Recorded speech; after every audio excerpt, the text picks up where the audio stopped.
Siapakah kaum Ya'juj dan Ma'juj? Benarkah Iskandar Zulkarnain itu adalah Alexander the Great? Inilah kisah Iskandar Zulkarnain dan misteri kaum Ya'juj dan Ma'juj yang akan dikaji berdasarkan referensi dari Al-Quran dan dari Bible untuk menguak misteri dari kisah Ya'juj dan Ma'juj dan juga misteri lokasi tembok penjara kaum Ya'juj dan Ma'juj yang tersembunyi di dunia.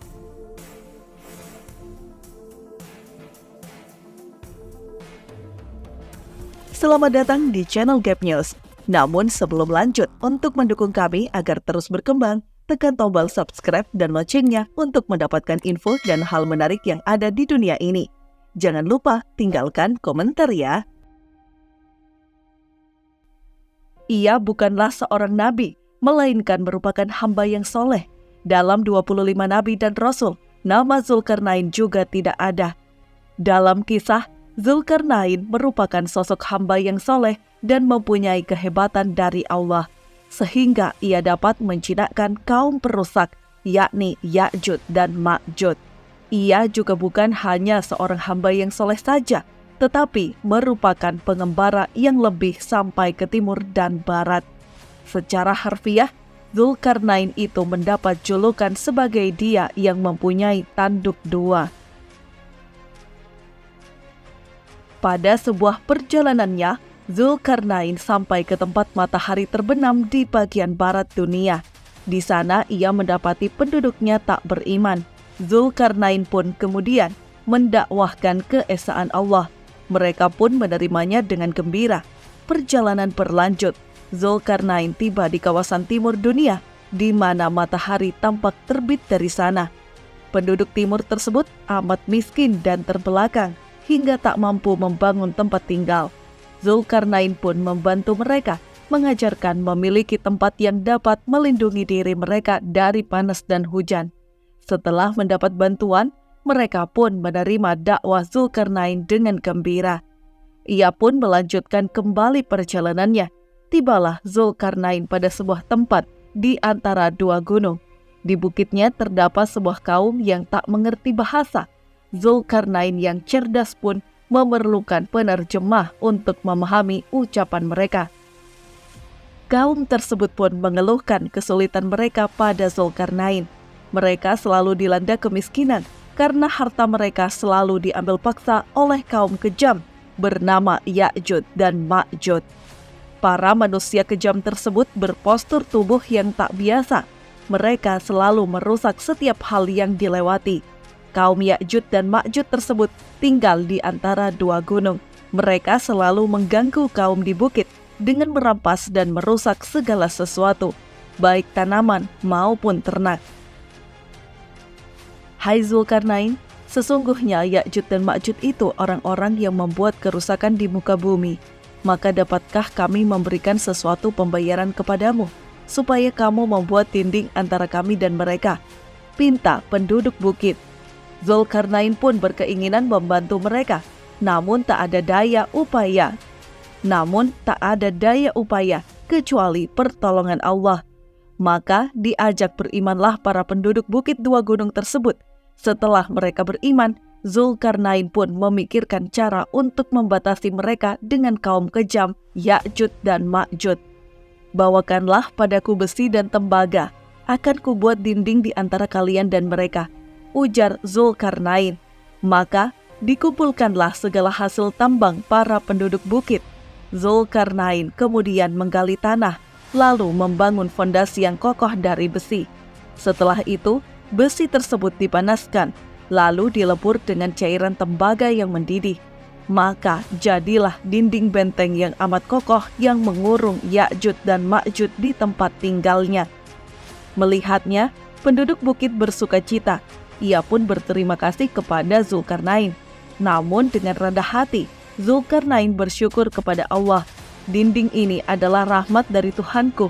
Maka apabila sudah datang janji Tuhanku, Dia akan menjadikannya hancur luluh dan janji Tuhanku itu adalah benar, ujar Zulkarnain. Sementara itu dari balik gunung, Ya'juj dan Ma'juj berusaha menembus dinding tersebut.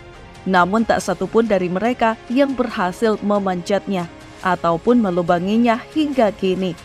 Dikisahkan bahwa setiap hari sejak Zulkarnain membangun dinding ribuan abad silam, pemimpin mereka selalu mengerahkan rakyatnya untuk memanjat dinding tersebut. Namun tak pernah membuahkan hasil meski dilakukan setiap hari hingga kini. Keluarnya Ya'juj dan Ma'juj dari tempat mereka merupakan salah satu tanda datangnya hari kiamat. Sebagaimana ucapan Zulkarnain, jika Allah berkehendak, maka amat mudah dinding tersebut hancur. Dengan upaya perobohan dinding tiap hari oleh Ya'juj dan Ma'juj, mereka akan berhasil menembusnya saat menjelang hari akhir. Saat mereka keluar dari sana, jumlah mereka amat banyak. Mereka turun gunung bagaikan air bah. Tak ada yang mereka lewati, kecuali akan hancur lebur. Setiap tanaman dirusak, setiap jiwa akan dibunuh. Demikian kekejaman Ya'juj dan Ma'juj. Kisah tentang Zulkarnain tersebut terdapat dalam Al-Quran Surah Al-Kahfi ayat 83 hingga 101.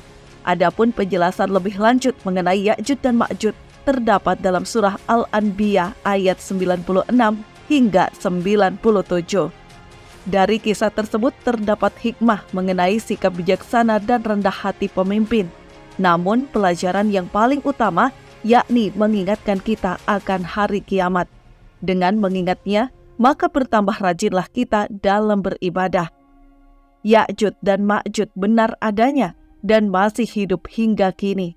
Kemunculan mereka merupakan salah satu tanda hari kiamat. Hingga apabila dibukakan dinding Ya'juj dan Ma'juj, dan mereka turun dengan cepat dari seluruh tempat yang tinggi, dan telah dekatlah kedatangan janji yang benar, hari berbangkit, maka tiba-tiba terbelalaklah mata orang-orang yang kafir. Mereka berkata, "Aduhai, celakalah kami, sesungguhnya kami adalah dalam kelalaian tentang ini. Bahkan kami adalah orang-orang yang zalim." Quran Surah Al-Anbiya ayat 96 hingga 97. Imam Ibnu Jarir At-Tabari meriwayatkan bahwa Imam Mujahid pernah berkata, Raja Timur dan Barat itu ada 4. 2 orangnya adalah beriman dan 2 orang lagi adalah kafir. Adapun 2 orang yang beriman itu adalah Nabi Sulaiman bin Daud alaihi salam dan Raja Zulkarnain. Sedangkan 2 orang yang kafir adalah Buhtansyar Raja Romawi dan Namrud bin Kan'an. Zulkarnain dalam Al-Quran ini bukanlah Alexander II, Raja Makedonia. Sebab Zulkarnain ini adanya di zaman Nabi Ibrahim dan dia seorang yang beriman. Sedangkan Alexander II, Zulkarnain hidup tidak jauh dengan masa Nabi Isa alaihi salam. Jarak masa antara kedua Zulkarnain hampir 2000 tahun.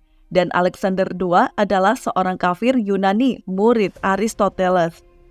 Allah Subhanahu wa Ta'ala memberikan kepadanya kerajaan yang besar dan kuat, dengan menguasai segala apa yang dimiliki oleh semua raja, berupa kekuasaan, bala tentara, peralatan perang, dan perlengkapannya. Karena itulah dia berhasil menguasai belahan timur dan barat bumi ini. Semua negeri tunduk kepadanya, dan semua raja di bumi takluk di bawah kekuasaannya. Semua bangsa, baik yang Arab maupun yang non-Arab, berkhidmat kepadanya.